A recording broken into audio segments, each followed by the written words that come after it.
വളരെ കൃത്യമായി അഷ്റഫുൽ ഖൽഖ് സല്ലല്ലാഹു അലൈഹി വസല്ലം പറയണം, നിങ്ങൾ അമിതത്വം പുലർത്തരുത്.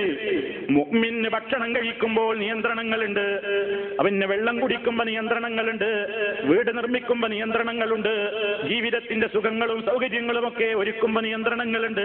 അതേ അവസരത്തിൽ കാഫിറുകൾ അതൊന്നും ചിന്തിക്കാത്തവരാണ്. അവരെ സംബന്ധിച്ചിടത്തോളം അവർക്ക് ദുനിയാവ് മാത്രമാണ് ചിന്ത. അവരും മൃഗങ്ങളും തമ്മിൽ ഒരു വ്യത്യാസവുമില്ലെന്നാണ് അല്ലാഹു പറയുന്നത്. സൂറത്ത് മുഹമ്മദിൽ നമുക്ക് കാണാം, വല്ലദീന കഫറൂ യതമത്ത ويأكلون كما تأكل الأنعام والنار مثوى لهم. ശരിക്ക് ചിന്തിച്ചോ എന്റെ പ്രിയപ്പെട്ട സുഹൃത്തുക്കളെ, ഈ ആയത്ത് നമ്മളൊന്ന് വളരെ കണിശമായിട്ടൊന്ന് ആലോചിച്ചു നോക്കൂ. അല്ലാഹു പറയുന്ന ശൈലി നോക്കൂ. വല്ലദീന കഫറൂ, അവിശ്വാസികളായ ആളുകൾ അഥവാ ജീവിതത്തിന്റെ സുഖങ്ങളോ സൗകര്യങ്ങളോ വെട്ടിപ്പിടിക്കുമ്പോ, അതേപോലെ തന്നെ ജീവിതത്തിന്റെ സുഖങ്ങളും സൗകര്യങ്ങളും ഒക്കെ ആസ്വദിക്കുമ്പോ ഹക്ക് ബാത്തിലുകൾ പരിഗണിക്കാതെ എനിക്ക് എന്റെ ശരീരത്തിന്റെ ആഗ്രഹങ്ങൾ എന്തൊക്കെയാണോ, എന്റെ മക്കൾ എന്താണോ ആഗ്രഹിക്കുന്നത്, എന്റെ ഭാര്യ എന്താണോ ആഗ്രഹിക്കുന്നത്, ആ ആഗ്രഹങ്ങളുടെ പിന്നാലെ പോയിട്ട് ഹക്ക് ബാത്തിലുകൾ തീരുമാനിക്കാതെ ജീവിക്കുന്ന കക്ഷികൾ ഉണ്ടല്ലോ, അവരെ പറ്റി അല്ലാഹു പറയുന്നത് യതമത്തഊന, അവര് ദുന്യാവ് ഇങ്ങനെ സുഖിച്ചു തീർക്കുകയാണ്, ദുന്യാവിലെ സുഖങ്ങളിൽ രമിച്ചു കഴിയുകയാണവർ. അവര് വല്ലാതെ തിന്നുകളയുന്നവരാണ്, തിന്നു മുടിക്കുന്നവരാണവർ. കമാ തഅകുലുൽ അൻആം, നാക്കാലികൾ തിന്നും പോലെ.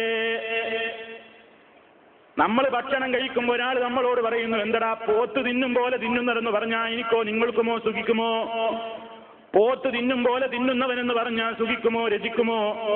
അല്ലാഹു സുബ്ഹാനഹു വ തആല ഇവിടെ എന്തായി പറഞ്ഞത്? നാക്കാലികളെ പോലെ തിന്നുന്നവരുണ്ട് സുഖിക്കുന്നവരുണ്ട് എന്ന് പറഞ്ഞെടുത്ത് നാക്കാലി തിന്നും പോലെ പുല്ല് തിന്നുന്നു എന്നല്ലല്ലോ അല്ലാഹു ഉപമിച്ചത്. അതല്ലെങ്കിൽ മറ്റേതെങ്കിലും നാക്കാലികളുടെ തീറ്റയുടെ രൂപത്തിൽ തിന്നുന്നു എന്നല്ലല്ലോ അല്ലാഹു ഉദ്ദേശിക്കുന്നത്.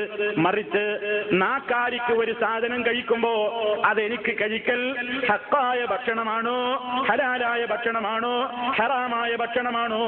ഞാനൊരു സുഖം അനുഭവിക്കുമ്പോ ഇതെനിക്ക് അനുവദിക്കപ്പെട്ട ഇണയാണോ, അതല്ല എനിക്ക് നിഷിദ്ധമായ പെണ്ണാണോ എന്നൊന്നും ചിന്തിക്കാതെയല്ലേ നാക്കാലികളും മൃഗങ്ങളും ഒക്കെ ഇണചേരാറുള്ളതും സുഖിക്കാറുള്ളതും രമിക്കാറുള്ളതും തിന്നാറുള്ളതും കുടിക്കാറുള്ളതുമൊക്കെ.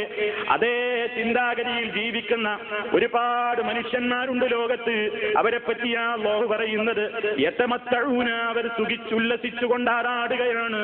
വയഅകുലൂന, അവർ വല്ലാതെ തിന്നുമുടിക്കുകയാണ്. കമാ തഅകുലുൽ അൻആം, നാക്കാലികളെ പോലെ. നാക്കാലികൾ തിന്നും പോലെ നമ്മൾ ഏതിൽ പെടുന്നുവെന്ന് ചിന്തിക്കണ്ടേ സുഹൃത്തുക്കളെ? നമ്മുടെ പോക്കറ്റിലേക്ക് വരുന്ന പണം, നമ്മൾ ഉപയോഗിക്കുന്ന ധനം, നമ്മളുടെ മക്കൾ ഉപയോഗിക്കുന്ന വരുമാനം, നമ്മുടെ വീടെടുത്തിട്ടുള്ള സമ്പാദ്യം, ഇതൊക്കെ ഏത് മാർഗത്തിലൂടെ കിട്ടി എന്ന് ചിന്തിക്കണ്ടേ? അത് ചിന്തിച്ചിട്ടില്ലെങ്കിൽ ആ രൂപത്തിലുള്ള കാര്യങ്ങളൊന്നും ചിന്തിക്കാതെ ഇവിടെ തിന്നുകുടിച്ച് രമിച്ചുകൊണ്ട് നടക്കുന്ന നാക്കാലിയും നമ്മളും തമ്മിൽ എന്താ വ്യത്യാസമെന്നല്ലേ അല്ലാഹു ചോദിക്കുന്നത്. അങ്ങനെ ജീവിക്കുന്നവൻ ഇവിടെ ഒരുപക്ഷെ കുറവൊന്നും വന്നില്ലെന്ന് വന്നേക്കാം. അവസാനം അല്ലാഹു അവനെ കുറിച്ച് പറയുന്നത് വന്നാറു മസുവൽ ലഹും, അവർക്ക് ചെന്നു ചേരാനുള്ള സങ്കേതം നരകത്തീ മാത്രമാകുന്നു. അപ്പൊ ഇസ്ലാമിന്റെ ഈ വശം കൃത്യമായിട്ട് അല്ലാഹു പഠിപ്പിക്കുകയാണ്. ഇഷ്ടം പോലെ തിന്നോന്ന് പറയുന്നില്ല, തീരെ പാടില്ല എന്ന് പറയുന്നില്ല. നിനക്കല്ലാഹു അനുവദിച്ചു തന്ന രൂപത്തിലെല്ലാം ആസ്വദിച്ചോളൂ. കുലൂ വശ്റബൂ, നിങ്ങൾ തിന്നോ കുടിച്ചോ. വലാ തുസ്രിഫൂ, അമിതത്വം കാണിക്കരുത്. എത്രയോ കാര്യങ്ങളിൽ നിന്ന് ലോകത്ത് മനുഷ്യന്മാര് ദൂർത്തടിക്കുന്നു. ദൂർത്തിനെതിരെ പ്രസംഗിക്കുന്നവനും ദൂർത്തടിക്കുന്നു. അവരവരുടെ കാര്യങ്ങൾ വരുമ്പോ വിവാഹ രംഗത്തുനിന്ന് നോക്കൂ. അല്ലാഹു സുബ്ഹാനഹു വ തആല അനുഗ്രഹിച്ചിട്ടുള്ള ഏറ്റവും വലിയൊരു അവസരമല്ലേ വിവാഹത്തിന്റെ അവസരം? ആ രംഗത്താണ് ഇന്ന് മുസ്ലിമീങ്ങൾ ഏറ്റവും കൂടുതൽ ദൂർത്തടിക്കുന്നത്. കല്യാണത്തിന് ക്ഷണക്കത്തൊരുക്കുമ്പോൾ പോലും, എന്റെ വീട്ടിൽ കല്യാണമുണ്ട് എന്ന് ആ ക്ഷണക്കുറി അടിക്കുമ്പോൾ പോലും ഒരൊറ്റ കാർഡിന് പോലും 2ഉം 3ഉം ഒക്കെ ദിർഹം വിലയുള്ള കാർഡുകൾ അടിച്ചുകൊണ്ട് പണം ദൂർത്തടിക്കുന്ന മുതലാളിമാരില്ലേ? അത്തരത്തിൽ ലക്ഷങ്ങൾ പൊടിച്ചുകൊണ്ട് പന്തലൊരുക്കുന്ന മുതലാളിമാരില്ലേ? അതേപോലെ തന്നെ ആവശ്യത്തിനപ്പുറം ഭക്ഷണം ഒരുക്കിയിട്ട് പൊങ്ങച്ചം കാണിക്കാൻ വേണ്ടിയിട്ട് തീന്മേശ മേശയിൽ ധാരാളക്കണക്കിന് ഒരു മനുഷ്യന്റെ ഒരു വയറിൽ ഒരു നേരത്തേക്ക് ഉൾക്കൊള്ളാനാവാത്ത നിലക്ക് വൈവിധ്യമാർന്ന നിലക്കുള്ള ഭക്ഷണങ്ങളുടെ എണ്ണം പെരുപ്പിച്ച് കാണിച്ചിട്ട് പൊങ്ങച്ചം കാണിക്കുന്ന മുതലാളിമാരില്ലേ? ഇസ്ലാം അനുവദിച്ച സംഗതിയാണോ? നിങ്ങൾ ഭക്ഷണം കഴിച്ചോളൂ, പക്ഷേ വലാ തുസ്രിഫൂ, നിങ്ങൾ ദൂർത്തടിക്കരുത്, നിങ്ങൾ ദുർവ്യയം ചെയ്യരുത്, നിങ്ങൾ ഒരിക്കലും അമിതത്വം പുലർത്തരുത് എന്ന് വിശുദ്ധ ഖുർആൻ വളരെ കൃത്യമായി പറയുന്നു. തീർന്നോ? അതിനുവേണ്ടി വീഡിയോ ക്യാമറകൾ ഒരുക്കി, അതിനുവേണ്ടി ലക്ഷങ്ങൾ തുലച്ച് ഹറാമായ നിലക്കുള്ള ദൃശ്യങ്ങൾ പകർത്തിയിട്ട് അത് വിൽക്കുന്നവരില്ലേ? എന്തെല്ലാം സംവിധാനങ്ങൾ ചെയ്യുന്നു ഭക്ഷണത്തിന്റെ കാര്യത്തിൽ. അങ്ങനെ ഇനി വസ്ത്രമോ, ഒരു നേരം ഉടുക്കാൻ വേണ്ടി 10,000 വിലയുള്ള വസ്ത്രങ്ങളല്ലേ എടുത്തു കൊടുക്കുന്നത്? ഒരു നേരം ഒന്ന് പെണ്ണിനെ പുറത്തിറക്കാൻ ഇന്ന പാർട്ടിയിലെ 1 മണിക്കൂർ നേരത്തെ ഡ്രസ്സിന് വേണ്ടിയിട്ട് 10,000 തുലക്കുന്ന ആളുകളില്ലേ? ഇല്ലേ? അലക്കാൻ പറ്റാത്ത വസ്ത്രങ്ങൾ ഉടുക്കുന്ന പെണ്ണുങ്ങളില്ലേ? ആ നിലക്ക് ഹറാമായ നിലക്ക് വസ്ത്രത്തിന്റെ കാര്യത്തിൽ ദൂർത്തടിക്കുന്നവരില്ലേ? ആവശ്യത്തിലേറെ 50ഉം 75ഉം 100ഉമൊക്കെ ജോഡി വസ്ത്രങ്ങൾ തനിക്കുണ്ടെന്ന് പറഞ്ഞുകൊണ്ട് അത് വീടിന്റെ ആ നിലക്കുള്ള പ്രത്യേകമായ സ്ഥലങ്ങളിൽ വെച്ച് വിരുന്ന് വരുന്ന ആളുകളെ കാണിച്ചുകൊണ്ട് ഷോക്ക് വേണ്ടി വെക്കുന്ന വസ്ത്രങ്ങളില്ലേ? വീട് നിർമ്മാണത്തിന്റെ കാര്യത്തിൽ മുസ്ലിമീങ്ങൾ ദൂർത്തിൽ പിന്നോക്കമാണോ? എല്ലാം പ്രദർശനം എന്ന ഒരൊറ്റ തീരുമാനമാണ്. ഞാൻ വീട് വെക്കുമ്പോ എന്റെ ആവശ്യമല്ല ഞാൻ നോക്കുന്നത്, എന്റെ അയൽവാസിയുടെ വീട് എങ്ങനെയാണ്, എന്റെ നാട്ടിലുള്ള മറ്റു വീടുകളൊക്കെ എങ്ങനെയാണ്, അതിന്റെയൊക്കെ മേലെ നിൽക്കണം എന്റെ വീടെന്നാ ഞാൻ ചിന്തിക്കുന്നത്. ബാത്റൂമിന് വേണ്ടി ലക്ഷങ്ങൾ പൊടിക്കുന്നു, കിച്ചൺ സംവിധാനിക്കാൻ വേണ്ടി ലക്ഷങ്ങൾ പൊടിക്കുന്നു. ആവശ്യമില്ലാത്ത നിലക്ക് എല്ലാം ഷോക്ക് വേണ്ടിയാണ്. ഷോ ഡോറാണ്, ഷോ വാളാണ്, ഷോ കേസാണ്, എല്ലാം ഷോക്ക് വേണ്ടി നിർമ്മിച്ചുകൊണ്ട് 10,000-ും ലക്ഷങ്ങളും തുലച്ചുകൊണ്ട് ഉള്ളവൻ ചെയ്യുന്നത് കണ്ടിട്ട് ഇല്ലാത്തവനും ഞാൻ എങ്ങനെ അത് ചെയ്യാതിരിക്കും എന്നാലോചിച്ച് ബ്ലേഡ് കമ്പനിയുടെ തലമടിയിൽ കഴുത്ത് വെച്ചു കൊടുത്തുകൊണ്ട് മരണം പുൽകുന്ന ആളുകളില്ലേ? കടബാധിതരായ ആളുകളില്ലേ? ബാങ്കിന്റെ കടക്കണിയിൽ അകപ്പെട്ട ആളുകളില്ലേ?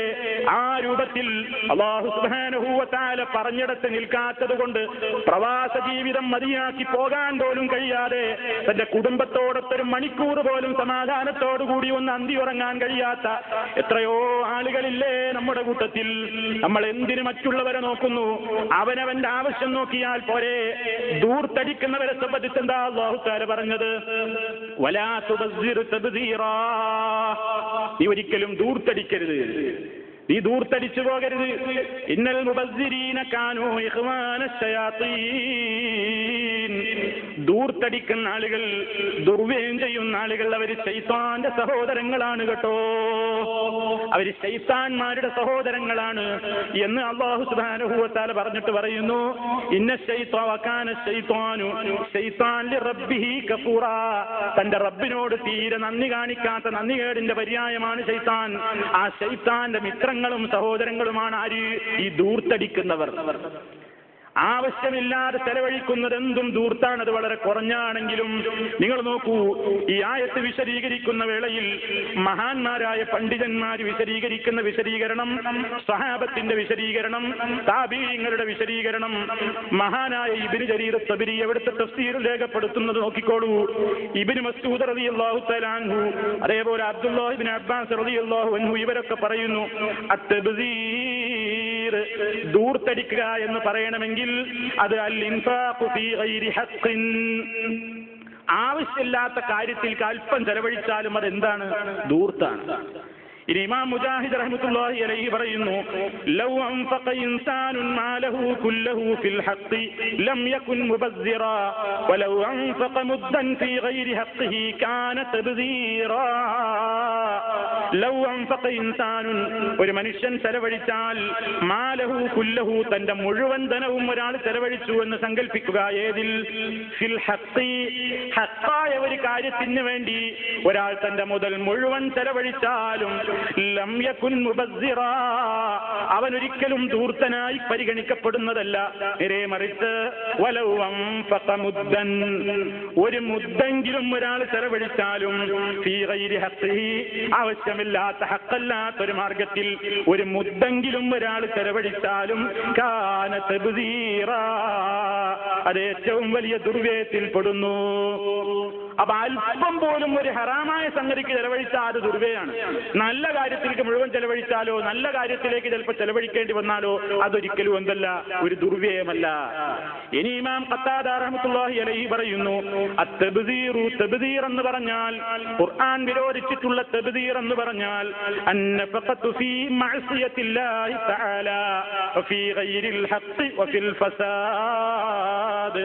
അന്നഫഖതു, നീ ചെലവഴിക്കലാണ്, ഫീ മഅസിയത്തില്ലാഹി തആല, അല്ലാഹുവിനെ അനുസരണക്കേട് കാണിക്കുന്ന വിഷയത്തിൽ നീ പണം ചെലവഴിക്കലാണ്. കുറഞ്ഞതാണെങ്കിലും ദുർവ്യയാണ്. വഫീ ഗൈരിൽ ഹഖ്, ന്യായം ഒരിക്കലും ചെലവഴിക്കാൻ നമ്മളോട് താല്പര്യപ്പെടാത്ത സ്ഥലങ്ങളിലേക്ക്, വഫിൽ ഫസാദി, ഫസാദ് ഉണ്ടാക്കുന്ന കാര്യങ്ങളിലേക്കുമൊക്കെ, കുഴപ്പത്തിനും നാശത്തിനും വേണ്ടി ആ രൂപത്തിലുള്ള സംഗതികൾക്കൊക്കെ വേണ്ടി പണം ചെലവഴിക്കുന്നത് തബ്ദീറാകുന്നു എന്ന് ഇമാം ഖത്താദ റഹ്മത്തുള്ളാഹി അലൈഹിയും പറയുന്നു. അപ്പൊ സുഹൃത്തുക്കളെ, നാം വളരെ ആലോചിക്കുക. അല്ലാഹു സുബ്ഹാനഹു വ തആല നമുക്ക് അനുഗ്രഹിച്ചു തരുന്ന ധനം അതൊരിക്കലും ദൂർത്തടിക്കരുത്. ഭക്ഷണം കഴിക്കുമ്പോൾ ആവശ്യമില്ലാത്തത്ര വാരി വലിച്ച് കഴിച്ച് ഇന്ന് ലോകത്ത് ഏറ്റവും കൂടുതൽ രോഗികൾ ഉണ്ടാകുന്നത് പല സ്ഥലങ്ങളിലും എങ്ങനെയാ പറയുന്നത്, ഒരു ഭാഗത്ത് രോഗികൾ കൂടുന്നത് ഒരുപാട് കഴിച്ചിട്ടാ, ഒരു ഭാഗത്ത് രോഗികൾ കൂടുന്നതോ കഴിക്കാൻ കിട്ടാഞ്ഞിട്ട്. കുറെ പട്ടിണി കൊണ്ട് രോഗം പിടിക്കുന്നു, കുറെ ആൾക്കാർ വല്ലാതെ തിന്നിട്ട് പൊണ്ണത്തടിയന്മാരും ഷുഗറും കൊളസ്ട്രോളും മറ്റു കാര്യങ്ങളൊക്കെ അനാവശ്യമായ രൂപത്തിൽ. അൽ മുഅ്മിനു, നബി സല്ലല്ലാഹു അലൈഹി വസല്ലം പറയണേ, മുഅ്മിന് ഒരൊറ്റ വയറാണ് നടക്കുന്നത്, കാഫിറോ അവൻ യൽകുലു ഫീ സബഅതി അമ്മാ എന്നാ പറയും, യംലു ഫീ സബഅതി അമ്മാ. കാഫിർ 7 വയറാണ് നടക്കുന്നത്. കാരണം കാഫിറിന് തിന്നാലും ബൂതിയില്ല. നോക്കൂ നിങ്ങൾ, ഇസ്ലാമികമായ നിയമമാണത്. അപ്പൊ നമ്മൾ വളരെ ചിന്തിക്കുക സുഹൃത്തുക്കളെ. നാം ചെലവഴിക്കുമ്പോ, ഭക്ഷണം കഴിക്കുമ്പോ, വസ്ത്രമെടുക്കുമ്പോ, വീട് നിർമ്മിക്കുമ്പോ എല്ലാം ആവശ്യത്തിനാവുക, വേറുള്ളവർക്ക് വേണ്ടിയല്ല.